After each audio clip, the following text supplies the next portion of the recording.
All right, let's talk about something near and dear to my heart, and from what I understand, near and dear to yours, denaturalization. This is not something that's been tossed around a lot. The GOP's been real shy about things like that and wanting to kind of play nice, but the DOJ indicates they're going to start looking at it. Explain what it is, why, where are we going from here?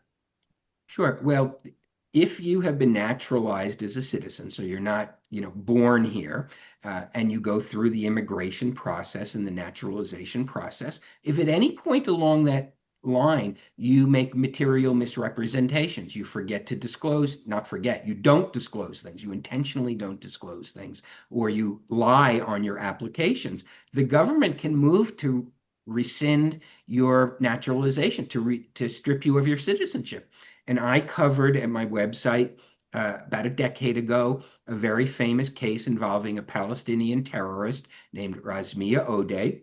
And she came to the United States. She lied on her visa application about her terrorist connections. She lied on her naturalization application about it. She denied having any connections, but she did.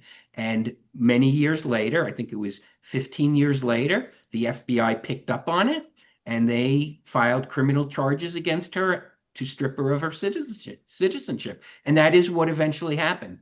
She lost the first trial, she got a retrial, and right before the second trial, she consented to leave the country and she was stripped of her citizenship. So if there is a person here who lied on their immigration papers and their naturalization papers, for example, maybe they misrepresented their family connections, maybe they committed marriage fraud to become a citizen. And I don't, I'm not talking about anybody in particular, but there have been allegations against a congresswoman about that.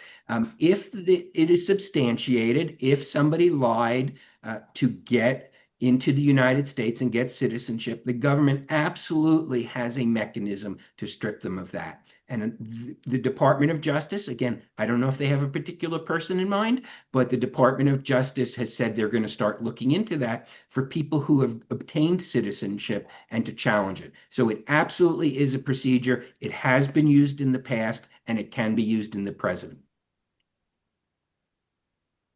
I just want to make sure I'm being crystal clear with everybody that the professor was not discussing Ilhan Omar, who lied and married her brother to get into the country. He never mentioned that name at all. I just want to make sure he never mentioned Ilhan Omar. Thank you so much, Professor. I appreciate you.